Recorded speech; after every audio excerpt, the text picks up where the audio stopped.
You're watching the Washington Watch News Desk. I'm Casey Harper, bringing you today's big stories. Breaking news today. President Donald Trump announced he will meet with Russian President Vladimir Putin in Hungary to discuss ending the Ukraine war. The meeting is major news as Ukrainian soldiers continue the fight and as Russia continues to bomb Ukrainian infrastructure, leaving many Ukrainians without power as the war drags on. Trump said he will meet Putin in Budapest to discuss ending the war in Ukraine after a productive conversation earlier today. No date was set for that meeting. The meeting announcement comes just days after President Trump said he believes Putin is not interested in ending the war and that he may even give long-range Tomahawk missiles to Ukraine. Russia has said that would be a dangerous escalation. Trump and Putin met earlier this year in Alaska, but no concrete changes came out of that meeting. Trump's also expected to meet with Ukrainian leader Volodymyr Zelensky on Friday at the White House. But back in D.C., the government shutdown is on its 16th day, though lawmakers don't appear any closer to a deal. House Speaker Mike Johnson held a press conference this morning where he blasted Democrats for hurting everyday Americans. In rural communities around the country, Republicans are working hand in hand with their local hospitals to make sure that the $50 billion rural hospital fund that Republicans got signed into law in July 4th is accessed. It reaches the people who need it. And they're doing that work while the Democrats are demanding to kill that essential fund that is in their counterproposal for the CR, one of the many outrageous things they claim they want to do. And everywhere across America right now, we're helping small business owners and farmers and ranchers and service coordinators navigate frozen loans and delayed emergency funds and growing uncertainty about how to keep serving their communities. Senate Democrats continue to vote against a clean CR to reopen the government. They insist on adding hundreds of billions of dollars for Obamacare subsidies. Critics have been quick to point out that funding can be used for illegal immigrants, abortions, and even transgender procedures. Senate Majority Leader John Thune is turning up the pressure on Democrats. He put forward a bill to fund the military to see if Democrats were willing to withhold funding for national security and keep the government closed. Well, today Democrats voted down that defense spending bill. As lawmakers remain unwilling to budge, the cost for the shutdown continues to rise.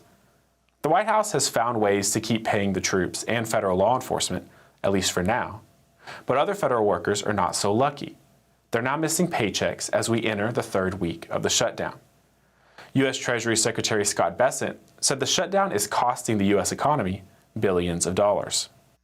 We call on the moderate Democrats in the Senate to be heroes.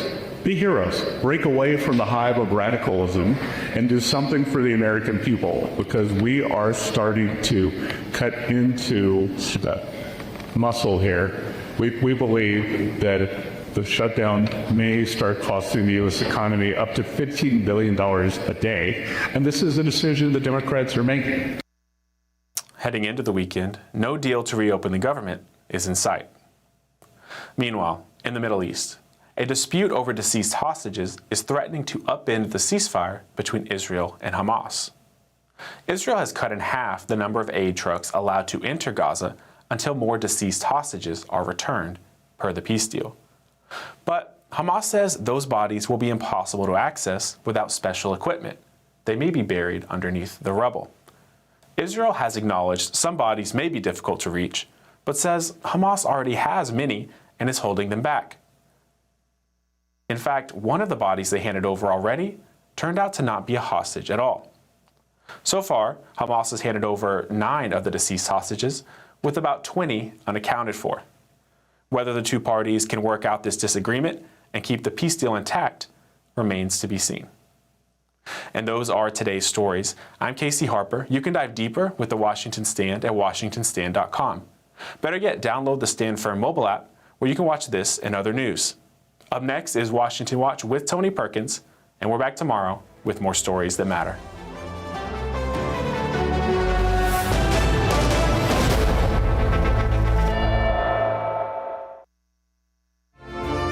From the heart of our nation's capital in Washington, D.C., bringing compelling interviews, insightful analysis, taking you beyond the headlines and sound bites into conversations with our nation's leaders and newsmakers, all from a biblical worldview. Washington Watch with Tony Perkins starts now. We thought if they don't want to fund the government via continuing resolution, we'll give them the chance to fund the government a different way by attempting to move forward with regular order appropriations bills. And once again, the answer was no. Democrats just voted to block the fiscal year 2026 defense appropriations bill. That was Senate Majority Leader John Thune, once again expressing frustration as Democrats block the defense appropriations bill while the government shutdown enters day 16. Welcome to this October 16th edition of Washington Watch. I'm your host, Tony Perkins, and we're broadcasting live from the Real Life Studios in Chino Hills, California, the site of this year's Pray Vote Stand Summit. Thanks so much for tuning in. By the way, there's still time to register and join us for tomorrow and Saturday's summit. Just go to prayvotestand.org. That's prayvotestand.org to find out more and to register. Well, coming up on this Thursday edition of Washington Watch, the fragile Israel-Hamas ceasefire is already showing cracks. Hamas says it has returned all the deceased hostages that it can access, while Israel insists more remain captive in violation of the deal. Daniel Cohen, host of The Daniel Cohen Show on the Real Life Network, joins us with the latest from Israel.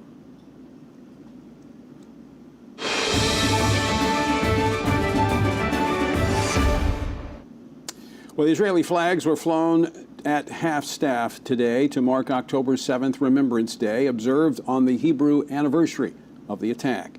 The future of the negotiated peace deal may hinge on the return of the 19 deceased hostages Hamas has yet to turn over to Israel authorities, and whether or not Hamas will disarm. Joining me now is Washington Stand reporter Casey Harper, who's been following today's top stories. Casey, what's the latest out of Israel? Yeah, thanks, Tony. State ceremonies, as you said, were held across the country to mark this grim two-year anniversary. And speaking at an event in Jerusalem, Prime Minister Benjamin Netanyahu vowed that Israel will complete its war aims and warned that its enemies will pay a heavy price. כל מי שמניף עלינו את ידו כבר יודע שהוא ישלם מחיר. In that clip, Netanyahu says, whoever raises their hand on us already knows that they will pay a very heavy price for their aggression. We are determined to complete the victory that will affect our lives for many years. Well, this two-year conflict, Tony, has cost nearly 1,000 Israeli soldiers and left more than 6,000 wounded. Meanwhile, President Trump posted on Truth Social a stern warning to Hamas, saying that they must stop the killings or, quote, we will have no choice but to go in and kill them. Reports are also emerging that Hamas has been executing suspected collaborators inside of Gaza, Tony. Yeah, Casey, it's interesting. We see the price that Israelis have paid, but Hamas has also caused tens of thousands of deaths of Palestinians there in Gaza, and they're continuing by executing them themselves. Well, President Trump is now focusing his efforts to end the war in Ukraine. What's the latest on that front? Yeah, big developments today, Tony. President Trump announced a surprise agreement with Russian President Vladimir Putin to hold another summit like the one in Alaska, but this time in Budapest, all aimed at ending the war in Ukraine. I thought it was a very good phone call. I thought very productive. But I'll be meeting with President Putin, and we'll make a determination. Tomorrow I'm meeting with President Zelensky, and I'll be telling him about the call. I mean, we have a problem. They don't get along too well, those two. That you could say that. But this announcement comes just before Trump's scheduled meeting with Ukrainian President Zelensky tomorrow. And Zelensky is still pushing for more military aid, including those controversial long-range Tomahawk missiles. But the phone call between Trump and Putin today was described as productive, but the future of increased U.S. support to Ukraine remains uncertain. Now, meanwhile, the conflict is intensifying in Ukraine, with Russia launching hundreds of drones and missiles targeting, in particular, Ukraine's energy infrastructure, while Ukraine strikes back at Russian facilities, Tony. Very interesting. We'll have to see what happens on that front. Obviously, President Trump is somewhat on a roll, so maybe he can bring peace to that region as well. You know, Casey, today, 16th day of the government shutdown. what's the latest? Any crack in the door that we might see government open back up? Yeah, Tony, if there is a crack, it's too small for me to see. Senate Democrats, they blocked that Republican-backed defense funding bill you mentioned that was meant to pay the troops as we're here in day 16 of the government shutdown. Now, that bill in particular, it needed a procedural vote to allow the addition of other funding measures, but Democrats refused to participate in that without guarantees on what else would be included. And we're not going to pay $1.5 trillion ransom to get Democrats to reopen government operations. That's right, Mr. President, $1.5 trillion. That's what Democrats are demanding. That was Senate Majority Leader John Thune, who's wanting to attach, bills for transportation, health, and housing. But Democrats, of course, led by Chuck Schumer, are demanding clear agreements beforehand, citing deep mistrust between the parties. So with no deal in sight, lawmakers remain deadlocked, prolonging the shutdown and uncertainty over government funding. And of course, Tony, one of the most protracted sticking points continues to be the extension of those Obamacare subsidies.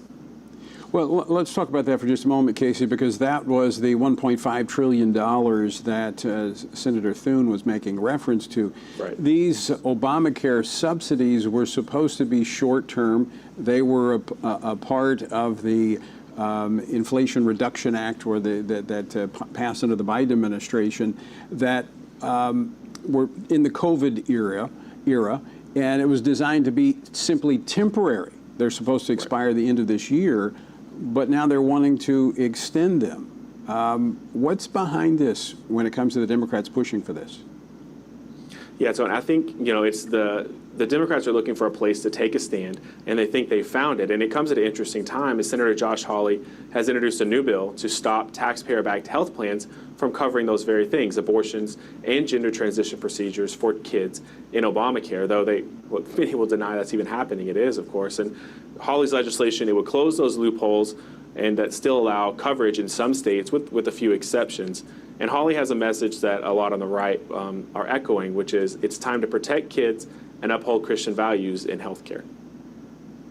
Yeah, it's going to be very interesting to watch because there's issues on two layers here. Number one, as we talked about, the extension of these COVID era subsidies, which really I think are designed to prop up a failed system, Obamacare, the ACA, but also, as you pointed out, which Senator Hawley is zeroing in on, is the underlying issue of the funding for abortion and gender care, gender transitions that is in the Obamacare legislation.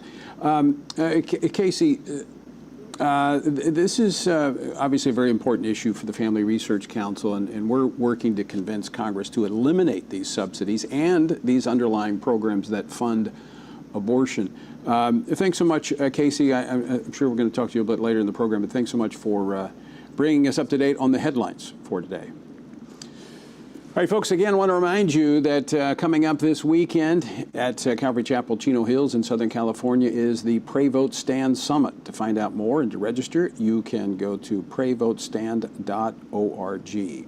All right, I want to go back to discuss the latest on the government shutdown from a congressional perspective and see if we're seeing any movement and getting the government up and running again. Joining me now to discuss this and more is Congressman Randy Weber. He serves on the House Committee on Energy and Commerce and co-chairs the Bipartisan Task Force for Combating Anti-Semitism.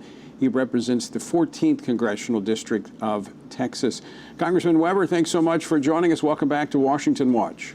Thank you, Tony. We appreciate all y'all do. Thank you. Before we get into a conversation about the shutdown, which really hasn't changed a whole lot, I want to get your reaction to the news coming out today that President Trump may meet with Russian President Vladimir Putin. Well, I'll tell you what, if you look at President Trump's record, he's been doing great things around the world, and people have started listening to him. Will Vladimir Putin do it? Your guess is as good as mine. I tell you what, that the president is doing some really good stuff. I'm glad to see him continue to make that effort and, dare I say, put pressure on the Russians. But I'm glad to see their meeting, Tony. Do you think it was the threat of giving the Patriot missiles to, the Tomahawk missiles to Ukraine? Ukraine.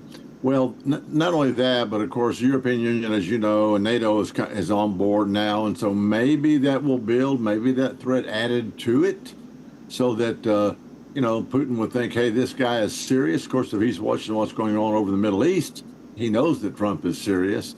I just don't know how crazy Vladimir Putin really is.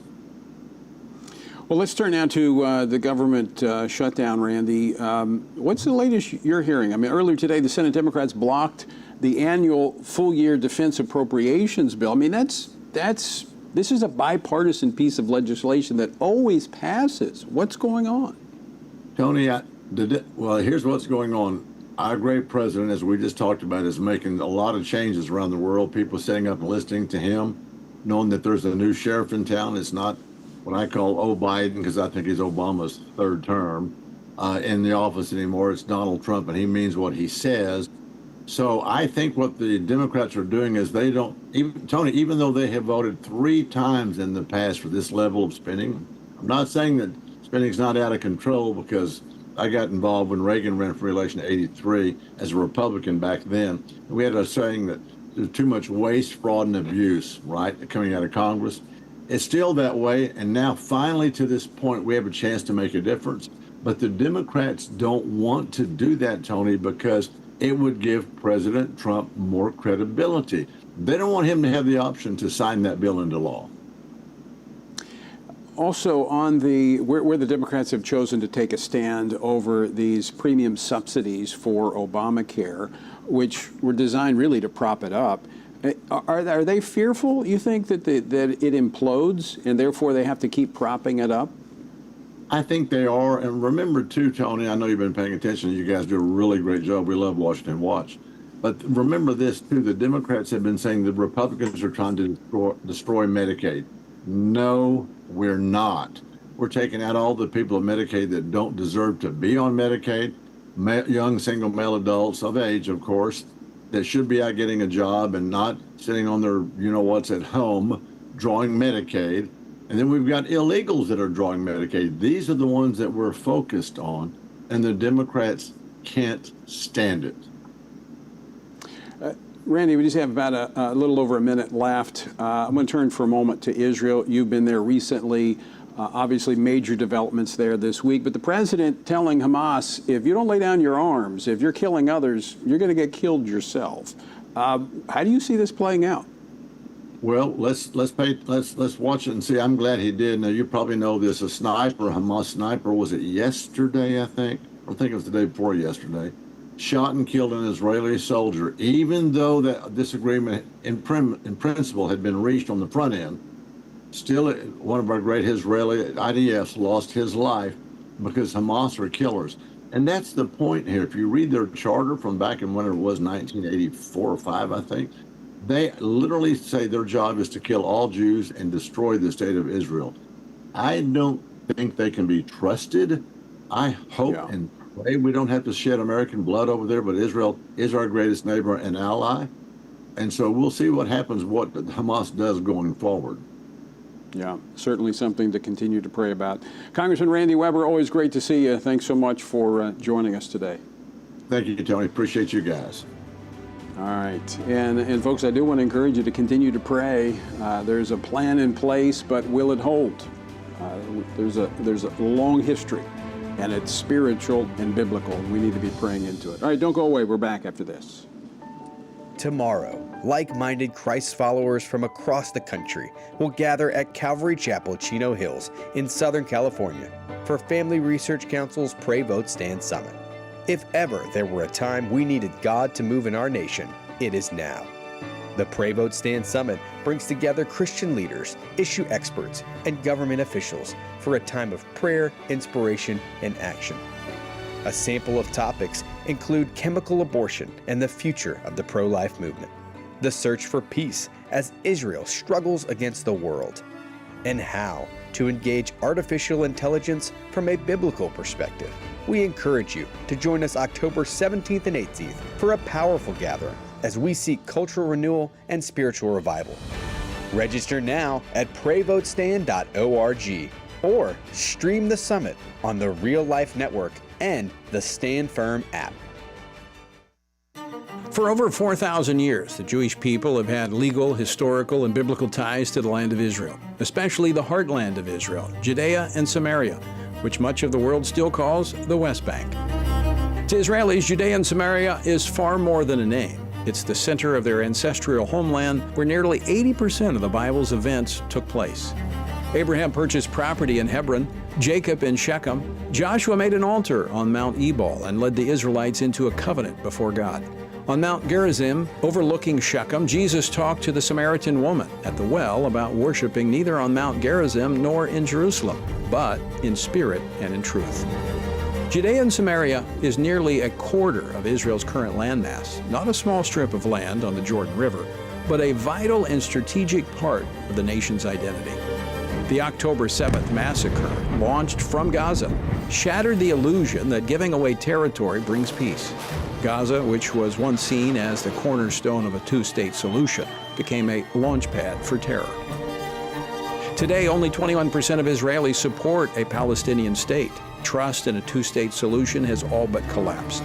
The Middle East is changing. Iran's grip is weakening, new alliances are forming, but Western countries and some U.S. officials still chase the mirage of a two-state solution. History speaks clearly. The 2005 Gaza withdrawal, backed by the U.S., led not to peace, but to a terrorist regime. Judea and Samaria are 24 times larger than Gaza, deeply woven into Israel's geographic and spiritual fabric. To surrender them would not bring peace. It would invite conflict and existential danger. Family Research Council stands with Israel's rightful claim to sovereignty. It's time for America to do the same, for history, for justice, and for lasting security in the Middle East.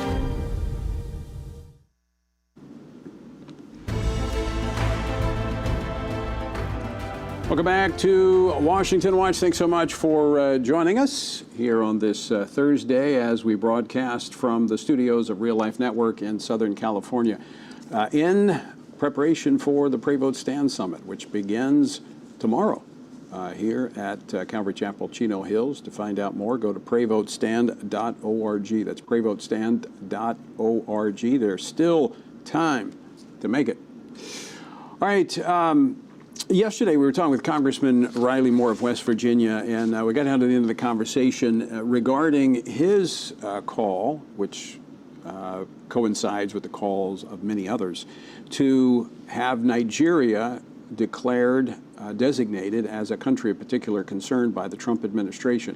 Back during the previous Trump administration, when I was serving as chairman of the U.S. Commission on International Religious Freedom, we petitioned the State Department, then run by Mike Pompeo, and they declared for the first time after many years of the USERF calling for the State Department to designate Nigeria as a country of particular concern, which means there are certain tools that the federal government can use, financial tools, diplomatic tools, to draw attention to their really persecution of religious minorities, in this case Christians. In fact, Nigeria is, if you're a Christian, the most dangerous place in the world to be living. So there is mounting pressure for the Trump administration to once again declare Nigeria as a country of particular concern. Joining me now to talk about Nigeria and China is the Vice President of Policy at the Family Research Council, Travis Weber. Travis, welcome to Southern California. Thank you, Tony. It's good to be with you. All right, I know that you've been tracking all of this very, very closely. What's the latest on, it appears to be a building momentum by non-governmental organizations for the Trump administration to reestablish this designation. That's correct. You know, Tony, we're really encouraged by the status of things. And what I mean by that is we see more and more members of Congress speaking out about this. You referenced Congressman Moore. We've had Ted Cruz and Chris Smith introduce bills in this issue. Other members are tweeting, putting public statements out. Ted Budd was asking us about it the other week. We have a crescendo building. Senator from North Carolina. That's exactly right. And so, we're doing our part to do what we can to get the word out, as well as talking to the administration about this. So give our viewers and listeners a little insight into the situation there. Yeah, so it's Africa's most populous country. It is almost evenly split between Christians and Muslims. And when you consider the continent, as we think about the Islamist push from the north spreading south in Africa, Africa is the world's most populated Christian continent, too. 742 million Christians on the continent. Africa is the By the way, tinder. it's also very conservative orthodoxy from That's an right. Orthodox standpoint. In That's right. fact, that's what kept the Methodist Church together for so long, was the African Methodist Church. All right, so the African Christians are often holding the line on the biblical values globally these days, right? In addition, you have communities of Christians being attacked and killed. As you mentioned, more Christians there killed than anywhere else in the world. It's tragic. It's tragic. So what we're trying to do is raise the awareness of this issue in Washington. Correct me if I'm wrong, Travis, but in this situation, what you have is a government, very similar to India. The government's not doing it, but it is turning a blind eye to it. Looking the other way, and they want to escape attention on this. They were very upset when Ted Cruz introduced his bill because the media over there started talking about Cruz being concerned about the Nigerian government's failure to do enough. And they responded to that. So that tells us they don't like the attention. And as you mentioned, the CPC designation, that's what that does. That's part of what that designation does. It puts them on the list. They have to then talk to our government to say, what do we have to do to get off this list? Well, I testified before a subcommittee on the House side, House Foreign Affairs Committee, on Nigeria, and I think one of the witnesses that was from Nigeria faced some backlash when he went home. He absolutely did. This is a high-ranking leader in the Roman Catholic Church in Nigeria, facing reaction from his own government for coming to the United States and testifying. So just like in China, it's perhaps more extreme in China, but you see the governments of these places do not want a spotlight put on them. But Tony, as you testified to at that hearing, as members engaged, you and the other witnesses, we saw attention being put on this area of accountability and justice. And what the government has to do is ensure security is brought to these areas. These attacks, are different in some ways, but they are religiously divisive in the country. And so these Christian communities it could very quickly become a humanitarian crisis. Exactly. As being the most populous country, if Christians begin to flee that area, it's going to destabilize the region. Exactly. All right, we just have a couple of minutes left. Let's go to another situation that's much different. This persecution is coming at the hands of government, and we're talking about China. Yeah, so the Chinese Communist Party clearly concerned about the strength and impact of the church in China, in this case the underground church, and specifically Zion Church, a very significant, influential network of churches who, folks, some may recall, stood up under COVID and continue to practice and exercise their religious freedom. They've now received repercussions at the hands of the government there, with a number of leaders arrested, detained across cities, across their entire network, and that's now spread to other networks. Thankfully, this is getting attention in Washington. Secretary Rubio put out a statement. We're doing our part to raise this with the administration and on Capitol Hill as well. Now, we talk about China a lot on this program because China is just, quite frankly, a bad actor, and religious persecution is one of the things that they do well. They do a lot of surveillance of their citizens. Right. So what makes this different? Yeah, so Tony, I think it's significant in that it is a detention of, I don't want to say the most, but let me just say a very significant leader and group of leaders in the underground church, which could number at a minimum 60 million, possibly up to 100 million or more believers in China. So this could have a massive effect on the other leaders and churches in the underground church as a whole. Part of the charges against him was unauthorized communications from them actually broadcasting their messages? Yeah, but it's tough to tell what the government, they will state that a charge will be for X reason.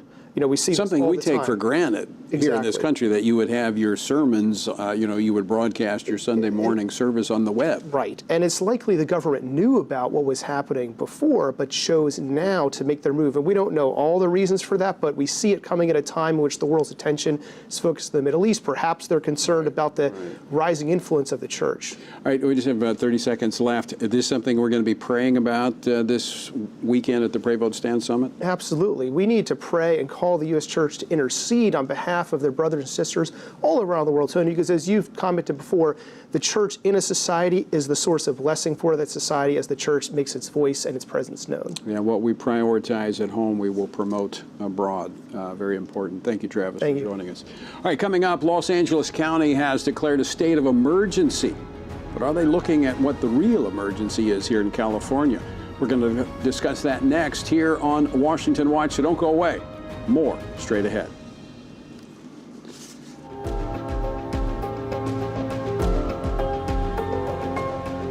family is the oldest, most tested, and most reliable unit of society. It is divinely created and sustained. And yet, there are those who are always tampering with its values and structure. That's why we need organizations like the Family Research Council that can effectively defend and strengthen the family. Family Research Council began over 40 years ago, like all great movements of God, with prayer. Today, rooted in the heart of the nation's capital, FRC continues to champion faith, family, and freedom in public policy and the culture from a biblical worldview. FRC is one of those bright lights that helps us focus on true north. And I shudder to think, had they not been here, that it could have been worse. The Family Research Council is key. It's one of a handful of groups that I think will determine whether our children live in a country that enjoyed all of the freedom and all the opportunity that we enjoyed in this great land. It's just a wonderful parachurch organization that doesn't seek to take the place of the church, but it seeks to assist the family and the church as we try to move forward successfully, not in a defensive mode, but in an offensive mode as we seek to live our lives according to the Holy Scriptures. FRC is not going to be whooped. We're going to fight. We're going to take a stand. And again, we don't retreat. You will never see in front of this building here in Washington, D.C., a white flag fly. We will never step back. We will never surrender, and we will never be silent.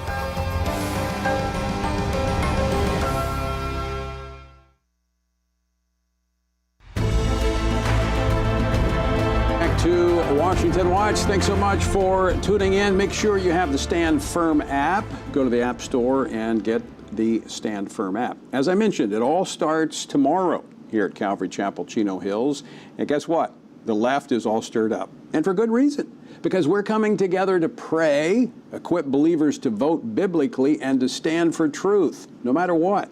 So if you live in Southern California, there's still time to register and join us in person. Now, if you're not in the area, you can still be a part of this event if you have the Stand Firm app, at least most of the event. Go to the App Store and get the Stand Firm app, or go to prayvotestand.org to register and to find out more.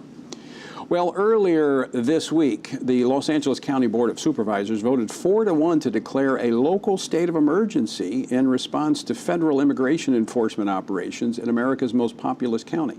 Now, one member of the progressive-dominated board said that the emergency proclamation allows the county to use every tool available to support and stabilize our communities, she said.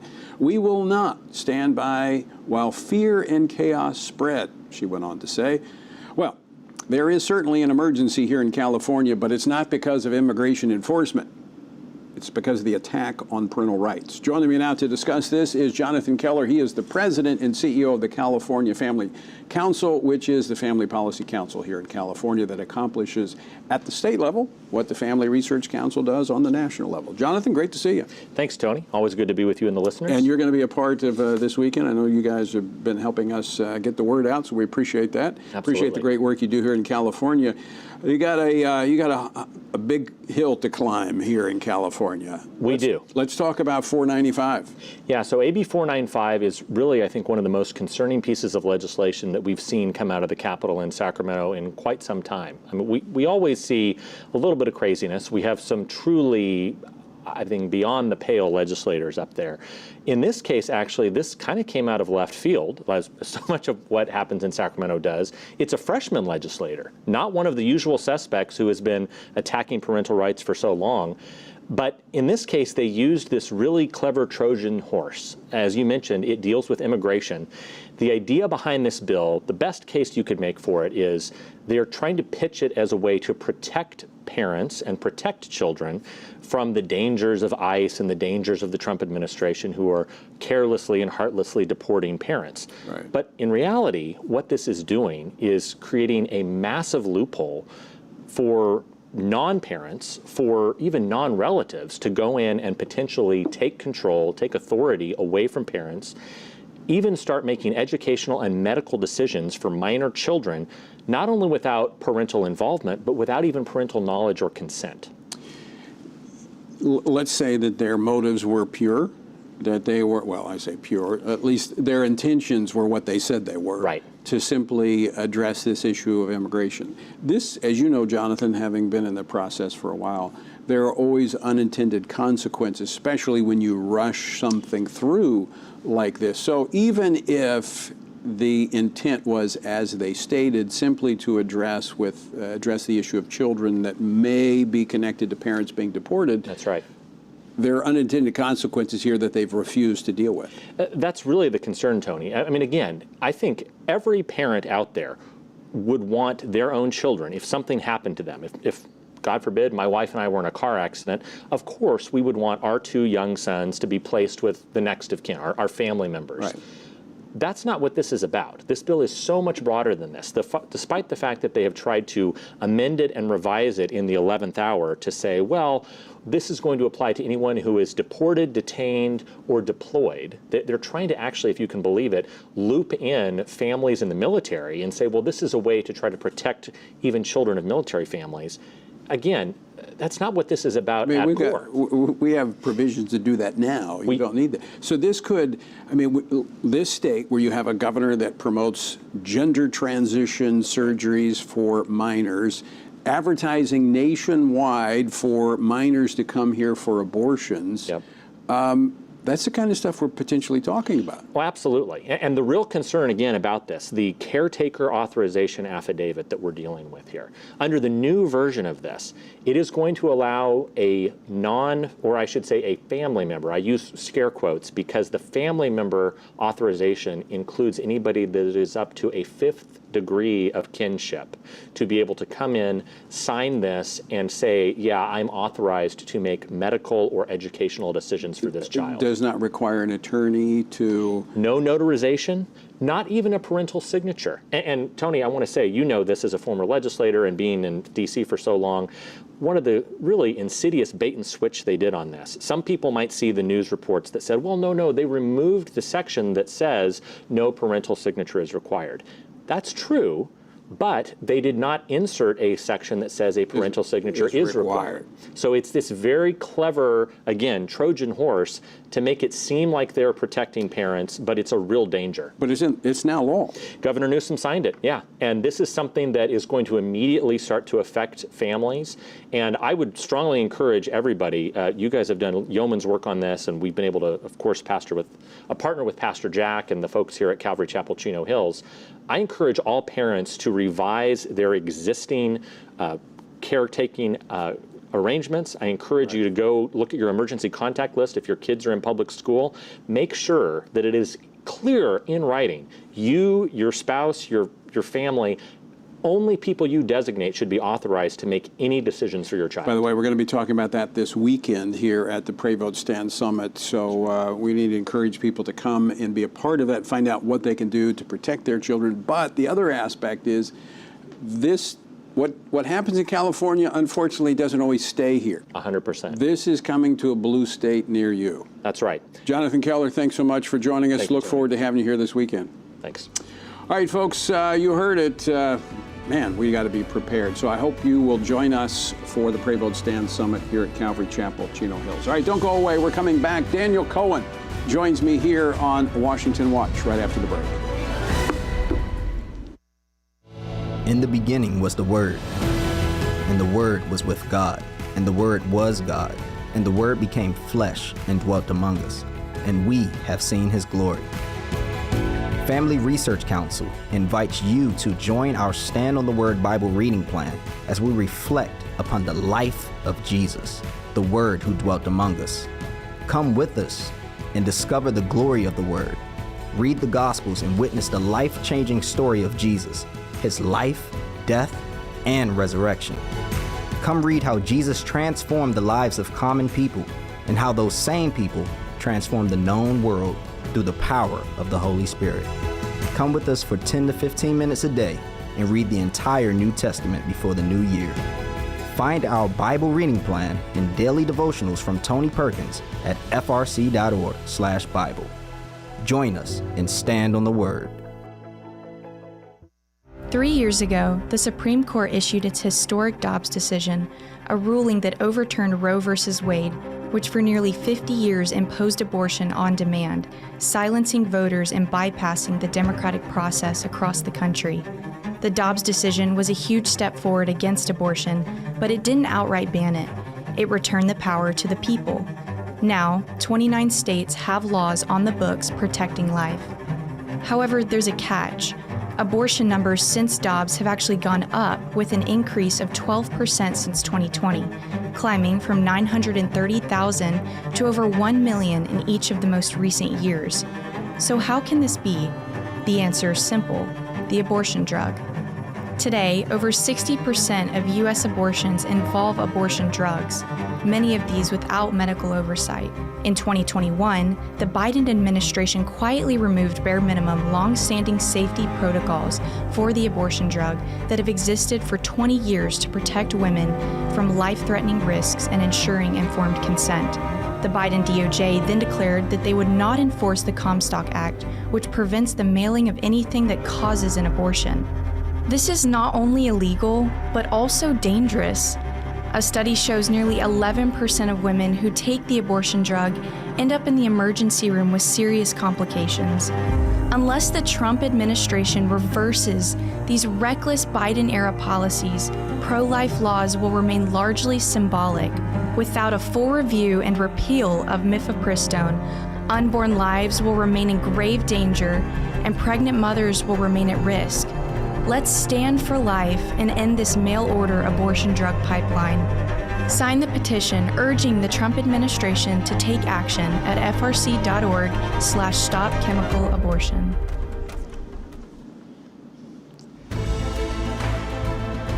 All right, welcome back to Washington Watch as we broadcast from the Real Life Network studios in Chino Hills, California. And guess what? It all starts tomorrow, as I mentioned, right here at Calvary Chapel, Chino Hills.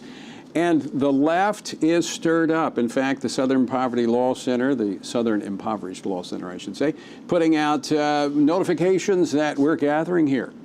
You know what? They should be stirred up because we're coming together to pray. And you know what? When God's people pray, things happen. We're also going to equip believers to vote biblically, and we're going to encourage them and equip them to stand for truth, no matter what comes our way. Here's the reality. We're not going to shrink back into the shadows, and we're not going to go away and be silent. So if you live here in Southern California, there is still time to register and join us in person. If you're not in the area, you can still be a part of most of the event through the Stand Firm app. Go to prayvotestand.org to register or download the Stand Firm app to join us virtually. Well, our word for today comes from Romans chapter 5. Therefore, having been justified by faith, we have peace with God through our Lord Jesus Christ, through whom also we have access by faith into this grace in which we stand and rejoice in hope of the glory of God. And not only that, but we also glory in tribulations, knowing that tribulation produces perseverance, and perseverance character, and character hope. You know what? When we're reconciled to God through faith in Christ, look at the benefits that flow into our lives. We have peace with God. We're no longer His enemies, but His children, secure in His love and forgiveness. We have access to God's grace, the door to His favor. We have the hope of heaven. Knowing our eternal destination gives us purpose and joy on this journey we call life. We also have joy, even in tribulation. Anchored in God's promises, we can endure hardships with confidence, knowing He is shaping our character and strengthening our faith. What Satan means for harm, God uses for good, to produce perseverance, proven character, and a steadfast hope that never disappoints. To join us in our journey through the Bible, text Bible to 67742. That's Bible to 67742. All right, as we've been talking about at the beginning of the program, the delicate ceasefire between Israel and Hamas is looking more and more fragile, with phase one of the peace plan already suggesting Hamas will not fully comply with the terms of the agreement. Hamas says it has handed over the bodies of all the deceased hostages that they can get access to, but Israel believes the terror group still has more that it can easily release and are thus violating the agreement. Meanwhile, reports of Hamas members executing collaborators and so-called traitors, as they call them, in Gaza has prompted President Trump to issue this warning. Quote, "If Hamas continues to kill people in Gaza, which was not the deal, we will have no choice but to go in and kill them," end quote. So is the measured peace in Gaza in jeopardy? Joining me now to discuss this is Daniel Cohen, host of The Daniel Cohen Show, which recently launched on the Real Life Network. Daniel. Hey, Tony. Good to be with you. How are you? Thanks for joining us in your studio. Yeah, well, your studio now, huh? That's right, yeah. Well, it's great to have you. Great to be partners with the Real Life Network. They're hosting us here, and plus Washington Watch is on the Real Life Network as well. Yeah. You know, there's something really important of what President Trump just said, and it was the very last sentence. Thank you for your attention to this matter. When President Trump says that, that is Trump's way of saying I'm not bluffing, I'm not kidding around, that I mean it. And if nothing else, we've seen that President Trump means it. Yeah, Prime Minister Netanyahu even today has said that they know exactly how many hostages are left, how many of these. They returned 2 more bodies overnight. The final female hostage, the body of the final female hostage has been returned. There are 19 left, is what we understand, 2 American. And, you know, everyone's asking the question, so what about these other 19? Why have they not been returned? Is it because they don't know what state, the condition of the bodies, or have they been so badly brutalized? I don't know what the right word is. Is that why they haven't been returned? But to me, I believe Hamas has already reneged. They've already broken the agreements of the ceasefire. And it seems like President Trump and Prime Minister Netanyahu, look, it's conditional. And so phase 1 is holding. We got the living hostages back. Where does it go from here? These are really important moments right now. I encourage everybody, please be praying for Israel and praying, of course, always for the peace of Jerusalem. I mean, Israel, number one, their intelligence is great. Right. They pretty much know what's been happening on the ground over there. They have human intelligence and other forms of intelligence as well. But they also have very good forensics. And Hamas knows that Israel will be able to determine what happened to those hostages. Absolutely the best. You know, Tony, today the IDF actually shared a photo of Yahya Sinwar, who masterminded the October 7th terror attack. It was 1 year ago tomorrow that Israel eliminated him. And so they reshared a photo today, a photo that's never been seen before, Yahya Sinwar. It just reinforces the fact that Israel knows. There's the long arm of justice, the long arm of the law. I mean, it took time to find Yahya Sinwar, but they can find anybody that they want to find. And so, you know, Israel's powerful. Israel, and by the way, all credit to President Trump on this, Tony. You know, I say President Trump is more popular in Israel than Prime Minister Netanyahu. He is. His approval rating in Israel is something like 250%. I mean, everyone there, right, left, middle, doesn't matter, love President Trump because he delivered. Right. And Israel's been waiting 2 years for this moment of delivery. They wanted to get the hostages home. But you and I were talking earlier, there's a lot of celebration, and rightfully so, for these hostages that have been released, that have been held in unspeakable conditions for the last 2 years. I've met, and you've met with some of the hostages that have been released during the course of these last 2 years, families of hostage members. But those that their loved ones are not coming home. Yeah. There's been a lot of focus on the living hostages, and there's been euphoria. There has been pure elation, pure joy, but it seems like it's always tempered. And that's a really important point that you just made, and a lot of the media and a lot of the world have missed as everyone's moving forward and celebrating rightfully the living hostages, but there are families that are receiving dead bodies. Some aren't receiving any bodies. Some are being told they don't know where the bodies are. And so there's still a deep amount of grief and pain.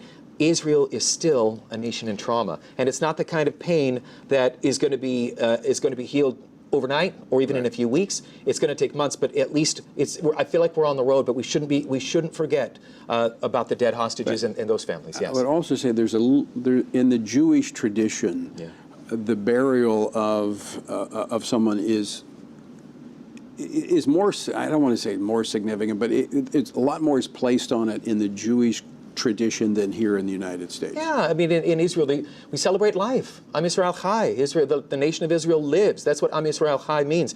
When someone dies, you sit Shiva. There's a period of mourning, all right? And we know that. Israel celebrates life, which is why Israel had to empty out its prisons. I mean, Israel gave out, almost 2,000? And some of these people are Osama bin Laden types. These weren't people that, broke a window or got into a minor fender bender. These are people who were convicted, who were behind bars because they committed terrorists. Exactly. They committed acts of terror. It just goes to prove, You know, and even, have you seen, Tony, the way that Hamas has handed over some of these dead bodies, wrapped in a plastic tarp, thrown out of an SUV, sitting on the ground? There's no value of life. There's no respect. So there's no respect for the living or the dead. And it couldn't highlight larger the difference between so it Israel prevents and Hamas. many of these families from closure that they've been longing for. You brought up something I want to talk about for just a moment. The nearly 2,000 criminals, terrorists that were released, they went to Ramallah. Ramallah is not in Gaza. Ramallah is in Judea and Samaria. Yeah, thank you. You're right for saying it that way. Because this poses another threat to Israel.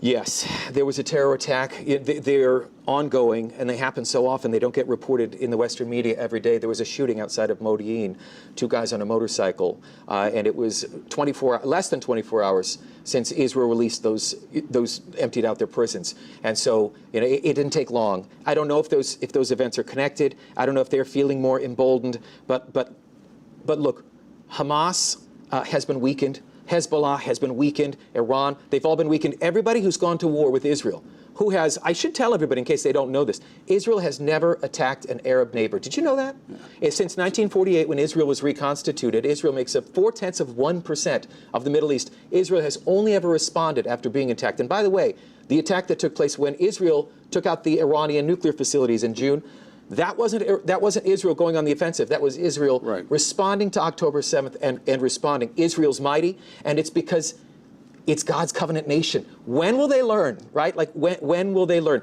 You mess with God's covenant people, it's not going to end well, and it's the pattern that's been repeated over and over. So let's talk about that for a moment, because this war in Gaza was with Hamas.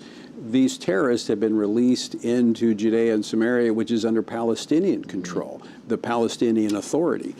Are we propping up or positioning another conflict? Look, this is the question. I mean, we hear President Trump talking about peace, and now he's the mother of all Middle East peace deals. Hopefully, expansion of the Abraham Accords is coming. There's a peace, but it's a fragile peace because we know it has been. But we know what the Bible says. So when we hear even President Trump say, "We hope it lasts forever and ever," well, we all hope. But we know that there won't be a permanent peace until Jesus comes back. There won't be a permanent peace until Yeshua, until the Messiah comes back, and he makes everything right. So I'm celebrating my friends, my family, my neighbors. Everyone has been so deeply and profoundly affected by October 7th, Tony. Our family best friends, where we live just outside of Tel Aviv, our family best friends had 5 cousins kidnapped on October 7th. You have to understand, this isn't I know a guy, or I worked with a guy, everyone has been deeply affected. By the way, of those 5, those cousins, 2 were murdered right away, an 80-year-old with a heart condition, a 13-year-old that was on the spectrum with autism. 2 children, they were released in November, right after the October 7th invasion. And then their father wasn't released until something like a year later. And so it affects everyone deeply and personally. I just want you to know Israel is still very much a nation in trauma. And they will be for some time. But this also speaks to this peace agreement. There's been almost 20 conflicts in the 75 years that Israel has been around. And in the last 2 decades, I think about 10 conflicts, mostly with Hamas. And there's been peace agreements and truces each time, but they've been very fragile. So I think we have to go in understanding, number one, the history of the land and the people, that they've always had hostile neighbors. So vigilance is required. Israel wants closure. I mean, this is the longest, most protracted engagement that they've had. Everybody's been touched by it, as you mentioned. But they also know that peace is very fragile. Right. And you hear that in Prime Minister Netanyahu's statements. We're not settling for peace until we have peace. Yeah. Can I take it to the Bible, Tony? Is that okay? Yeah. I think on this show that's fine, You can do that here. Look, I want to take it even to the United States, right? Because this is a moment to be bold. This is a moment to speak up. Okay, like this weekend, you were just mentioning before you welcomed me, the protesters that are going to be right outside here at Calvary Chapel, Chino Hills. And what are they saying on Saturday? What are they saying this weekend? That there are no kings. Well, that's not true. There's one king, it's Yeshua, it's Jesus. There's one king, and he's on the throne. And it's important that Christians speak up. I live in Israel, and I understand the vitriol, the hatred that Hamas has been able, the anti-Semitism, that they've been able, this frenzy that they've been able to whip up around the world. It's important. If you're a Christian, if you understand the Genesis 12, the concept, it's also Numbers 24:9, I will bless those who bless you. I don't think living in Israel, we can't afford to just let anyone go. When someone, where there's low-hanging fruit, I want to reach out to them. That's what the Daniel Cohen Show, the Real Life Network, we speak boldly. We say, this is what the Bible says. You want to be blessed? This is how you're blessed. Thank you, Tony, for how powerfully you've always spoken up for Israel. How many times have we met in Israel? Like 2-3 times since I've known you. I appreciate that. Revelation 21. Revelation 21:8. It's talking about the new Jerusalem, and who we will see in the New Jerusalem. Number one, who will we not see? The very first character attribute. It says the cowardly, cowards, those who are vile, the murderers, the cowards. This is a moment. Now, what am I saying? I'm not saying commit acts of violence. I'm saying speak up. Use whatever platform, wherever you're at. The Lord brought my family to Israel. You, using your platform, speak up just to tell the truth about Israel. And if you've been, when I tell anybody who's come to Israel, when you go back, I deputize them and I say, when you go home, tell everyone what you saw. Let me ask you about that for just a moment. I've been there 5 times since October the 7th. Wow, yeah. This is my sense. You tell me if I'm wrong or not, because you're there all the time. But because evangelicals, Bible-believing Christians have stood not just with Israel, but with the Jewish people as this wave of anti-Semitism has really encompassed the globe. Is that speaking to the Jewish people? To the Jewish heart, en masse, if I can paint with a broad brush, has been ripped open after October 7th. We have seen people in our congregation that we go to, we're seeing Jewish people come to faith in Yeshua. We've seen people make professions. I've seen other Jewish friends of mine being baptized in the Jordan, right? And so I just think this is an incredible moment right now. This is an incredible moment for the church. This is an incredible moment for you, if you have a Jewish friend, a neighbor, or someone that you work with. But to speak up again, to be bold. I mean, think about it. They call, again, back to this weekend, we're Christian nationalists, we're spewing hate. Hey, if falling on our knees after Charlie Kirk is assassinated, if trying to commune with the Holy Spirit, if trying to find that peace from the God of comfort, from the Holy Spirit, the great comforter, if that makes me a Christian nationalist, I will wear that badge proudly. I will wear that badge with honor. Call me a Christian nationalist if instead of resorting to violence, I resort to prayer, and I pray for the peace of Jerusalem, and I pray for my neighbors, especially my Jewish friends and our enemies. We'll be praying for those that are out in the streets tomorrow. We just have about 30 seconds left. Daniel, would you pray for us? Pray for the summit. Pray for the Jewish people. Pray for this moment for Christians to be bold. Sure. Thank you, Lord. It says, blessed are the peacemakers, and that's the first thing that came to my heart when Tony asked me to pray, Lord. So we just speak that out boldly. We speak that out over Calvary Chapel, Chino Hills. Pray, vote, stand. 3 very important concepts, Lord. We pray. I hope we wear out our knees. Everyone, either watching online or here in person in Chino Hills, Lord, that we would just fall on our knees in prayer and say, Lord, we surrender to you, we surrender to your plan. You have a plan, your ways are not our ways. You're a good, good Father. You love us. And Lord, I pray for a salvation, even for just one of these Antifa-like type, these leftists, Lord, whoever shows up, Lord, I pray that they would be hit by the gospel and they would know the truth and they would be saved in Yeshua's name.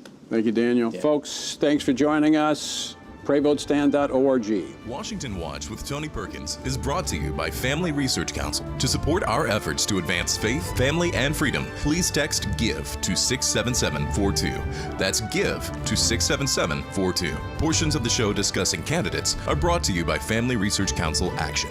For more information, please visit TonyPerkins.com.